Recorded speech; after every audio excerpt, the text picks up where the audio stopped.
4 زندہ نبی۔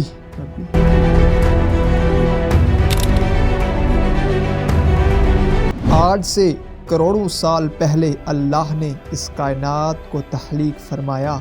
اور پھر حضرت آدم علیہ السلام کے ذریعے اس کائنات کے اندر انسانی زندگی کی بنیاد رکھی۔ اس طرح اللہ تعالیٰ نے اس روح زمین پر بے شمار قوموں کو آباد فرمایا اور پھر یوں ان قوموں کی طرف اللہ نے اپنے بے شمار انبیاء کرام کو مبعوث فرمایا۔ پھر اللہ تعالیٰ نے اپنے پیارے حبیب حضرت محمد مصطفیٰ صلی اللہ علیہ وآلہ وسلم پر نبوت کا دروازہ بند کر دیا۔ اب قیامت تک کوئی بھی نبی اس دنیا میں نہیں آئے گا۔ اس طرح بے شمار انبیاء کرام اپنے اپنے وقت پر اپنے اپنے قوموں کی طرف آئے اور اس دنیا سے واپس چلے گئے، لیکن 4 انبیاء کرام ایسے ہیں جو آج بھی ہمارے درمیان زندہ ہیں۔ یہ 4 انبیاء کرام کون ہیں اور اللہ نے انہیں کیوں زندہ رکھا؟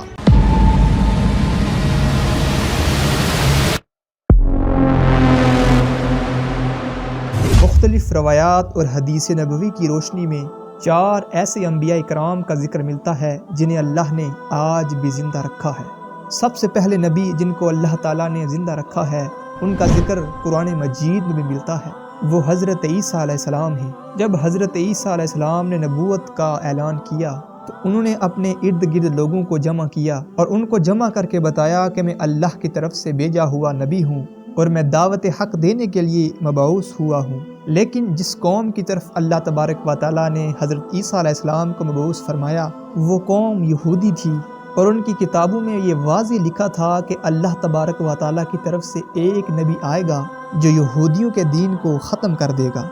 اور اس ڈر کی وجہ سے یہودیوں نے حضرت عیسیٰ علیہ السلام کو قتل کرنے کا منصوبہ بنا لیا۔ اگر حضرت عیسیٰ علیہ السلام زندہ رہے تو ہمارے دین کو ختم کر دیں گے۔ چنانچہ حضرت عیسیٰ علیہ السلام اللہ تبارک و تعالیٰ کے حکم کے مطابق ان یہودیوں کو دین حق کی طرف بلاتے رہے، لیکن وہ بدبخت قوم آپ پر ایمان نہ لائی اور آپ کو جھٹلاتی رہی اور آپ پر طعنہ کشی کرتی رہی۔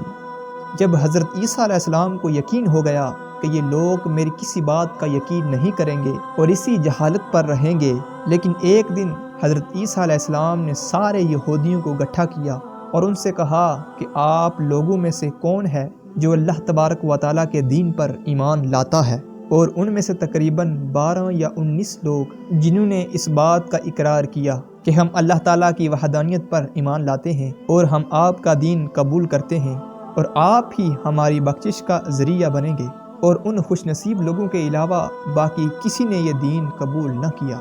اور حضرت عیسیٰ علیہ السلام کو اسی طرح جھٹلاتے رہے۔ لہٰذا جب یہ چند لوگ حضرت عیسیٰ علیہ السلام پر ایمان لے آئے تو یہودیوں نے دیکھا کہ اگر اسی طرح لوگ حضرت عیسیٰ علیہ السلام پر ایمان لاتے رہے تو ہمارا دین ختم ہو جائے گا، کیوں نہ حضرت عیسیٰ علیہ السلام کو دعوت حق دینے سے روکا جائے۔ تو یوں یہودیوں نے حضرت عیسیٰ علیہ السلام کو قتل کرنے کا منصوبہ بنا لیا۔ لہٰذا یہودیوں نے ایک طوطی انوس نامی شخص کو مقرر کیا۔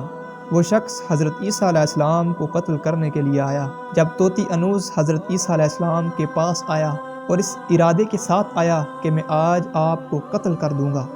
تو یوں اللہ تعالیٰ نے اپنے فرشتے کو حکم دیا کہ جاؤ حضرت عیسیٰ علیہ السلام کو آسمان کی طرف اٹھا کے لے آؤ۔ وہ فرشتہ اللہ تبارک و تعالیٰ کے حکم کی تعمیل کرتے ہوئے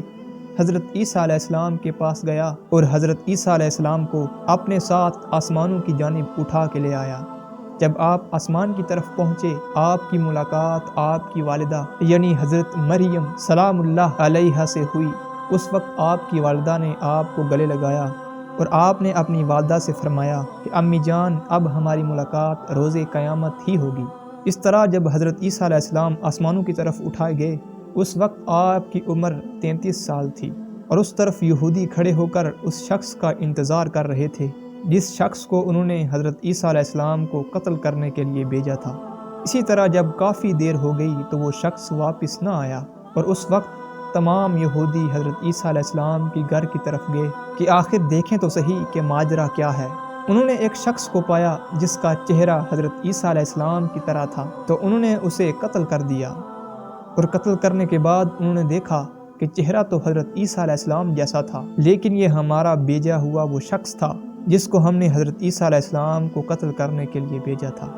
یہ ماجرا دیکھ کر تمام یہودی پریشان ہو گئے اور یوں دو گروہوں میں تقسیم ہو گئے، اور تمام یہودی آپس میں لڑنے جھگڑنے لگے، اور اس لڑائی میں بہت سارے یہودیوں کا قتل ہوا،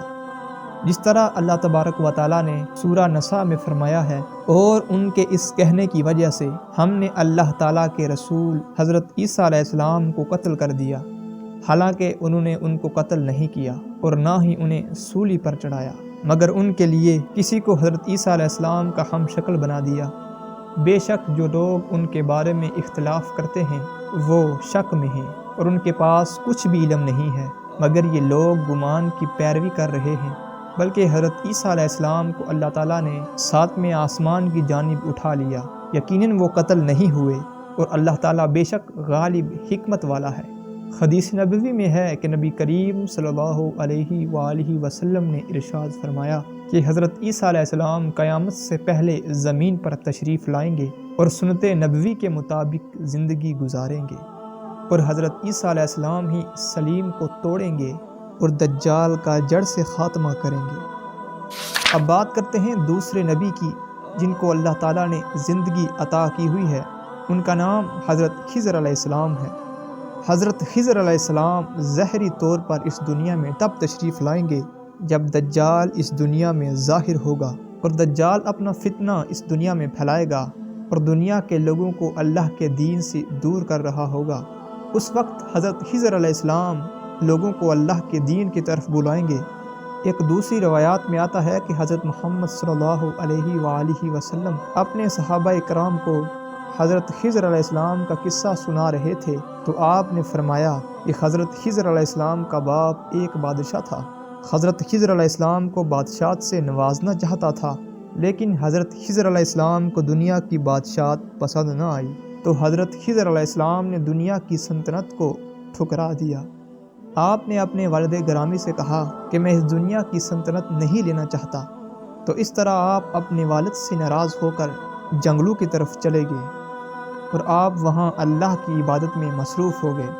اس طرح آپ کا گزر ایک آب حیات چشمے سے ہوا، اور چشمے سے پانی پی کر آپ تا حیات زندہ رہنے میں کامیاب ہو گئے، اور آپ کا تا حیات زندہ رہنے کا ذکر کافی روایات میں ملتا ہے۔ جب اللہ کے پیارے نبی حضرت محمد صلی اللہ علیہ وآلہ وسلم کا ظاہری انتقال ہوا، اور ایک بزرگ سارے مجمع سے ہوتا ہوا نور انور حضرت محمد صلی اللہ علیہ وآلہ وسلم جسم اطہر کے پاس آ کر رک گیا، اور اس شخص نے کچھ پڑھا اور پھر واپس چل دیا، اور اس کے جانے کے بعد وہاں موجود صحابہ کرام نے پوچھا کہ یہ شخص کون تھا، لیکن اس مجمع میں سے کوئی بھی شخص ان کو نہیں جانتا تھا، اور اس وقت حضرت علی رضی اللہ تعالی عنہ بولے کہ میں اس شخص کو جانتا ہوں، یہ حضرت خضر علیہ السلام ہیں۔ حضرت خضر علیہ السلام اللہ تبارک و تعالیٰ کے حکم سے مصیبت زدہ لوگوں کی رہنمائی کرتے ہیں۔ حضرت عیسیٰ علیہ السلام اور حضرت خضر علیہ السلام کے بعد تیسرے زندہ نبی جو آج بھی ہمارے درمیان زندہ ہیں، ان کا ذکر قرآن مجید میں 2 مرتبہ آیا ہے، وہ حضرت الیاس علیہ السلام ہیں۔ جس طرح کے تفسیر میں بیان کیا گیا ہے کہ حضرت الیاس علیہ السلام کو ایک نورانی گھوڑے پر بٹھا کر آسمانوں کی طرف لے جایا گیا ہے، اس بات کا تذکرہ حضرت انس رضی اللہ تعالی عنہ ایک روایات میں کرتے ہیں، اور فرماتے ہیں کہ میں اور حضرت محمد صلی اللہ علیہ وآلہ وسلم پہاڑ سے گزر رہے تھے، اور وہاں سے گزرتے ہوئے ایک آواز سنائی دی۔ وہ آواز یہ تھی کہ اللہ تعالیٰ مجھے بھی حضرت محمد صلی اللہ علیہ وآلہ وسلم کا امتی بنا دے۔ یہ آواز سنتے ہی اللہ کے نبی حضرت محمد صلی اللہ علیہ وآلہ وسلم نے مجھے حکم دیا کہ اے انس اس بات کا پتہ لگاؤ کہ یہ کون ہے۔ تو حضرت انس رضی اللہ تعالی عنہ بیان کرتے ہیں کہ جب میں پہاڑ کے اندر گیا اور میں نے دیکھا کہ ایک سفید پوش بزرگ اللہ تعالیٰ کی عبادت میں مصروف ہیں، اور جب اس شخص نے مجھے دیکھا کہ اے بندے تو محمد صلی اللہ علیہ وآلہ وسلم کا صحابی ہے، حضرت انس رضی اللہ تعالی عنہ نے کہا کہ جی ہاں، تو اس بزرگ نے کہا کہ میرا سلام حضرت محمد صلی اللہ علیہ وآلہ وسلم کو پہنچا دو، اور حضرت محمد صلی اللہ علیہ وآلہ وسلم کی بارگاہ میں عرض کرنا کہ حضرت الیاس علیہ السلام آپ سے ملنا چاہتے ہیں۔ اور میں واپس آپ صلی اللہ علیہ وآلہ وسلم کے پاس آیا، حضور علیہ السلام کی بارگاہ میں حضرت الیاس علیہ السلام کا سلام پیش کیا تو حضرت محمد صلی اللہ علیہ وآلہ وسلم نے مجھے اپنے ساتھ لیا اور حضرت الیاس علیہ السلام کی طرف چل پڑے۔ جب آپ حضرت الیاس علیہ السلام کے پاس پہنچے اور میں کچھ دور کھڑا ہو گیا، اور آپ صلی اللہ علیہ وآلہ وسلم اور حضرت الیاس آپس میں کئی دیر تک باتیں کرتے رہے، اور اس دوران ان کی طرف سے آسمان سے ایک کھانا نازل ہوا، اور اس وقت حضرت محمد صلی اللہ علیہ وآلہ وسلم نے مجھے بھی اپنے پاس بلا لیا، اور اس طرح ہم تینوں نے مل کر کھانا کھایا۔ جب کھانا ختم ہوا تو میں نے دیکھا کہ ایک سفید پرندہ آسمان کی طرف سے نیچے آ رہا ہے، اور وہ پرندہ حضرت الیاس علیہ السلام کے پاس آیا۔ حضرت الیاس علیہ السلام اس پرندے پر سوار ہوئے اور آسمان کی جانب چلے گئے۔ بعض علماء نے لکھا ہے حضرت الیاس علیہ السلام اور حضرت خضر علیہ السلام ہر رمضان میں بیت المقدس میں تشریف لاتے ہیں اور وہاں پر روزے رکھتے ہیں، اور حج کے موقع پر حج بھی ادا کرتے ہیں۔ اب بات کرتے ہیں تیسرے نبی کی جو آج بھی ہمارے درمیان زندہ ہے، وہ ہیں حضرت ادریس علیہ السلام، جن کے زندہ ہونے کا ذکر بہت سی روایات میں ملتا ہے۔ جس طرح اللہ تبارک و تعالیٰ سورۃ مریم میں ارشاد فرماتے ہیں کہ وہ ایک پرہیزگار انسان اور نبی ہے، اور اللہ تعالیٰ نے حضرت ادریس علیہ السلام کو جنت میں اٹھا لیا۔ شب معراج کی رات چوتھے آسمان پر حضرت محمد صلی اللہ علیہ وآلہ وسلم کی ملاقات حضرت ادریس علیہ السلام سے ہوئی تھی، اور بعض روایات میں یہ ذکر ملتا ہے کہ حضرت ادریس علیہ السلام زمین کی سیر کے بعد اللہ تعالیٰ کے ذکر میں مشغول رہتے ہیں۔ ایک دوسری روایات میں ذکر ملتا ہے ایک بار ملک الموت حضرت ادریس علیہ السلام کے پاس آئی، اور حضرت ادریس علیہ السلام نے انہیں کہا کہ مجھے موت کا ذائقہ چکھنا ہے۔ چنانچہ آپ کے کہنے پر ملک الموت نے آپ کی جان نکال لی، اور پھر اللہ تعالیٰ کے حکم سے آپ کو زندہ کر دیا۔ آپ نے کہا کہ میں دوزخ کو دیکھنا چاہتا ہوں، میں جنت کی سیر کرنا چاہتا ہوں، اور آپ کے کہنے پر فرشتے نے آپ کو دوزخ دکھائی، جنت کی سیر کروائی، اور پھر اللہ کے حکم سے آپ کو جنت میں داخل کر دیا۔ حضرت ادریس علیہ السلام نے فیصلہ کیا کہ اب میں یہیں پر رہوں گا، اور اس طرح آپ کو پھر جنت میں ہی رہنے دیا۔ حضرت ادریس علیہ السلام وہ چوتھے نبی ہیں جو کہ آج بھی زندہ ہیں۔